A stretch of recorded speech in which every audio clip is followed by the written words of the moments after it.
Kita berjumpa lagi pada kesempatan kali ini. Pada kesempatan kali ini kita akan melanjutkan materi tentang Microsoft Excel, di mana pertemuan minggu lalu kita sudah membahas tentang kondisi ya, yaitu Microsoft Excel dengan menggunakan fungsi if ya. Nah, untuk kali ini kita akan melanjutkan pada materi baru, yaitu tentang fungsi pencarian dan referensi.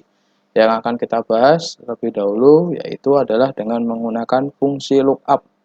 Nah, di mana fungsi lookup ini ada dua fungsi yang bisa kita gunakan, yaitu adalah VLOOKUP dan HLOOKUP. Ya, perbedaannya hanya pada segi barisnya saja. Kalau VLOOKUP berarti adalah vertikal, kalau HLOOKUP nanti kita menggunakan HLOOKUP atau horizontal. Nah, di sini penggunaan rumus VLOOKUP dapat dijadikan solusi ketika kita kesulitan dalam penggunaan fungsi if dengan banyak kondisi. Artinya kalau kondisinya sangat sedikit, ya itu kita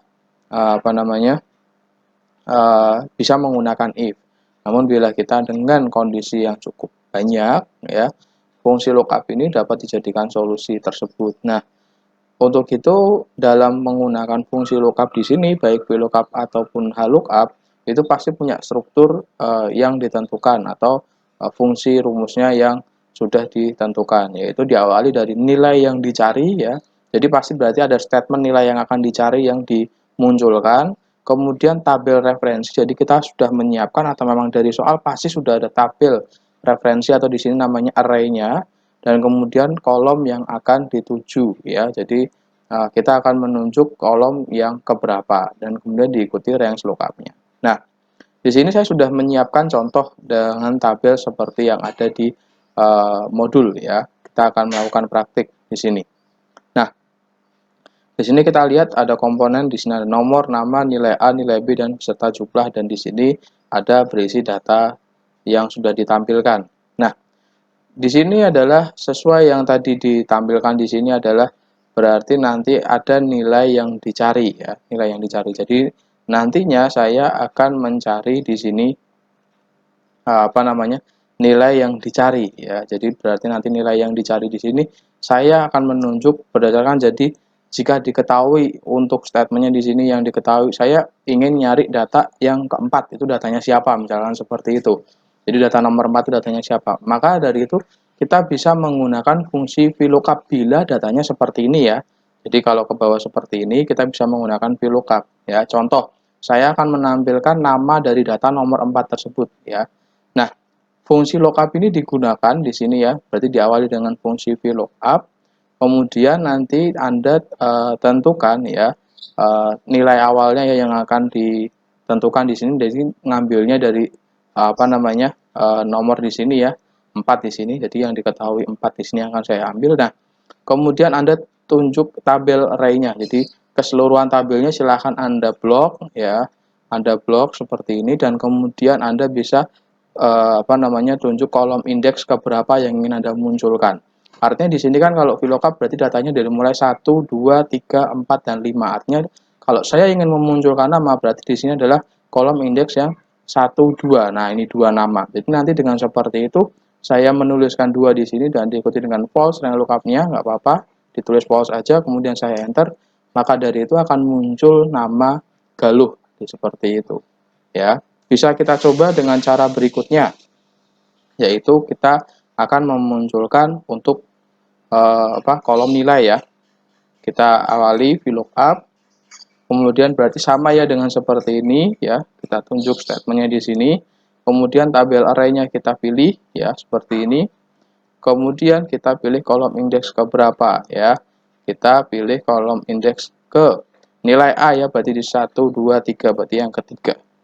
Diikuti dengan false seperti ini, kemudian kita enter. Nah, artinya di sini nilainya 75. Nah, seperti itu ya untuk VLOOKUP. Nah, ada teknik kedua yang dimana kalau Anda misalkan datanya secara berturut-turut hampir sama, namun Anda tinggal memodifikasi sedikit. Itu bisa dengan cara Anda menggunakan ya seperti biasa ya, tarik ke bawah seperti ini.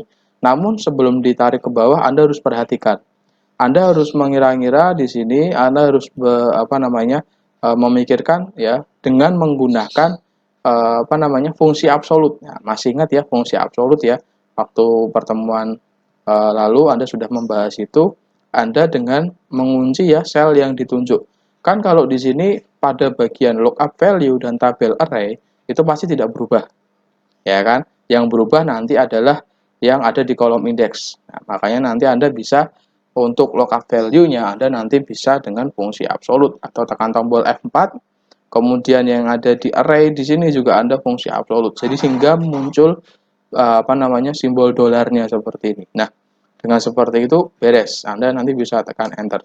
Nah, Anda nanti bisa tarik ke bawah. Nah, cuma nanti untuk pada bagian ini kan nantinya bukan 3 lagi karena Anda ingin menampilkan nilai yang ke B, berarti nanti Anda tampilkan di sini yang 4 ya kolom. Dan nanti yang jumlah berarti nanti Anda kolom yang kelima di sini ya. Nah, seperti ini. Nah, seperti ini ya teman-teman semua. Jadi teman-teman untuk fungsi lookup pada VLOOKUP Anda sudah bisa memahami. Nah, selanjutnya kita akan mencoba pada bagian yang HLOOKUP di sini. Ya, HLOOKUP di sini Anda bisa melihat perbedaan antara VLOOKUP dan HLOOKUP di sini yaitu adalah referensi tabelnya. Kalau yang kita tampilkan di awal seperti ini adalah VLOOKUP dan kalau dengan model seperti ini adalah HLOOKUP. Jadi teman-teman kalau mau mengerjakan dalam bentuk apapun antara HLOOKUP VLOOKUP hampir sama, hanya sekedar bentuk tabelnya saja yang berbeda. Kita akan coba mulai untuk latihan yang HLOOKUP. Ya, HLOOKUP di sini sudah saya berikan contoh juga dan saya siapkan juga untuk HLOOKUP di sini. Di mana kalau HLOOKUP di sini ya nantinya untuk yang VLOOKUP kan tadi kalau Anda lihat VLOOKUP datanya dari mulai 1, 2, 3, 4, dan 5 seperti ini ya, ke kanan seperti ini. Kalau yang HLOOKUP berarti ke bawah 1, 2, 3, 4, dan 5 seperti ini. Nah, makanya nanti Anda bisa melihat seperti 1, 2, 3, 4, dan 5 seperti ini ya. Nah, kalau yang untuk VLOOKUP Anda berarti yang ke kanan ya, data yang ke 1, 2, ketiga, keempat, kelima seperti ini. Nah, seperti itu ya teman-teman semua ya. Nah, untuk penerapannya hampir sama dengan VLOOKUP HLOOKUP. Anda tinggal menunjuk dengan menggunakan HLOOKUP. Kemudian teman-teman semua tinggal mengawali di sini sel yang akan Anda tuju untuk statementnya, yaitu di sini saya ingin menampilkan nanti mengambil dari data semangka dan kemudian nanti saya pilih tabel array-nya ya. Dan kemudian teman-teman tinggal tunjuk kolom keberapa yang ingin dimunculkan. Ya, misalkan di sini saya ingin memunculkan pada baris ketiga yaitu di toko B untuk penjualan semangka ya misalkan atau stok semangka gitu. Nah, itu nanti tinggal ada 1, 2, dan 3. Dengan seperti itu, teman-teman semua bisa langsung menghasilkan data tersebut. Nah, bila nanti kalau memang datanya banyak juga seperti sama yang tadi, Anda juga bisa menggunakan fungsi absolut ya.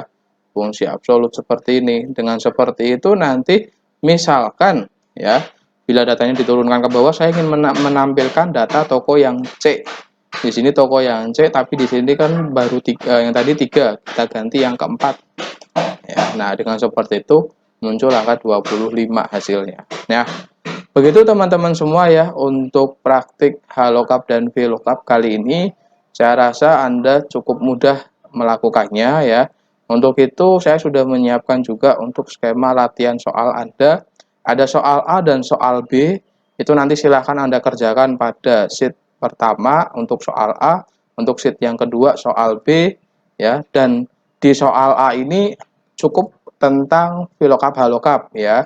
Jadi dan di sini juga ada fungsi teksnya ya.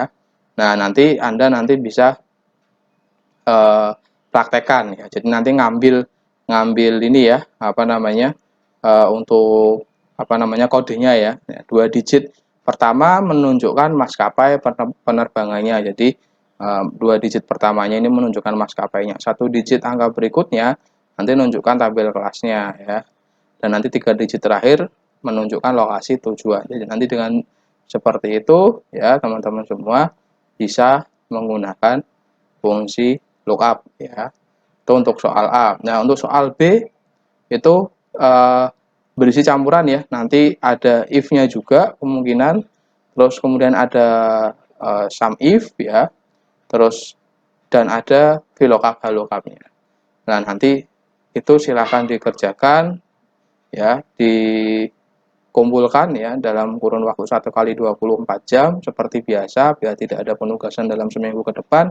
Ini untuk bahan latihan Anda tentang fungsi lookup dan ditambah dengan materi-materi yang pernah disampaikan sebelumnya. Ini ada fungsi teks dan VLOOKUP ya. Jadi silahkan nanti dikerjakan saat jam kuliah dan bisa dikerjakan sampai dengan kurun waktu yang sudah ditentukan. Begitu materi dari saya. Terima kasih.